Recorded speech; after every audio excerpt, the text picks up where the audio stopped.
Hi friends, welcome to my channel auto tricks. ഇന്ന് ഞാൻ നിങ്ങളെ പരിചയപ്പെടുത്താൻ പോകുന്നത് 2016 ഹുണ്ടായി i20 എലൈറ്റിൻ്റെ സബ് മിറർ അല്ലെങ്കിൽ മിറർ ഗ്ലാസ് നമുക്ക് എങ്ങനെ ഇതിനകത്ത് സെറ്റ് ചെയ്യാമെന്നാണ്.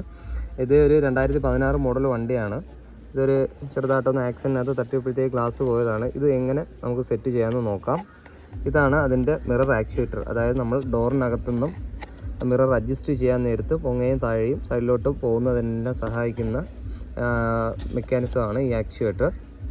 ഈ ആക്ച്വേറ്റർ ആദ്യം നമ്മൾ ലെവൽ ചെയ്ത് നിർത്തണം. ഇതിപ്പം കറക്റ്റ് പക്ക ലെവലിൽ നിൽക്കുകയായിരിക്കും. അതിൻ്റെ സബ് മിറർ ഇതിനകത്ത് കണ്ടോ, ഇതാണ് കുറേ ലെഗ്സ് പ്രൊവൈഡ് ചെയ്തിട്ടുണ്ട്. ശ്രദ്ധിച്ച് നോക്കാൻ പറയാം. ഇതൊരു പ്രസ് ചെയ്യുമ്പോഴത്തേക്ക് ലോക്ക് ചെയ്ത് വീഴുന്ന ടൈപ്പ് ഒരു മെക്കാനിസമാണ് ഉള്ളത്. ഇത് ഈ മിററിൻ്റെ ഹൗസിങ്ങിനകത്തും ഈ ആക്ച്വേറ്ററിൻ്റെ ചുറ്റും നോക്കിയാൽ മതി. ഒരു സർക്കിളിൻ്റെ ഇതിനകത്തായിരിക്കുന്നത്. ഇത് കറക്റ്റായിട്ട് ഇത് അതിനകത്തോട്ട് ഫിക്സ് ചെയ്യുകയാണ് ചെയ്യുന്നത്. ഇത് എങ്ങനെയാണെന്ന് നമുക്ക് നോക്കാം. ആദ്യം നമ്മൾ ഈ ആക്ച്വേറ്റർ കറക്റ്റായിട്ട് സെൻറ്റർ പൊസിഷനിൽ വെക്കുക. ഇനി നമ്മുടെ സബ് മിറർ എടുക്കുക, അതിന് അനുസരിച്ചുള്ള കറക്റ്റ് പോയിന്റ് വെക്കുക. എന്നിട്ട് നമ്മളൊരു ഫോഴ്സ്, സെൻറ്റർ ഫോഴ്സ് ചെയ്യുക. നിങ്ങൾ ഇങ്ങനെ സൗണ്ട് വെക്കുമ്പോൾ തന്നെ അറിയാൻ പറ്റും അതാണ് വീഴുന്നതെന്നാണ്.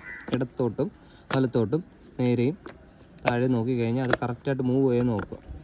ഇത്രയേ ഉള്ളൂ. വെറും സിമ്പിളാണ്. വീഡിയോ ഇഷ്ടപ്പെട്ടാൽ ലൈക്ക് ചെയ്യുക, സബ്സ്ക്രൈബ് ചെയ്യുക, കമൻറ്റ് ചെയ്യുക. താങ്ക്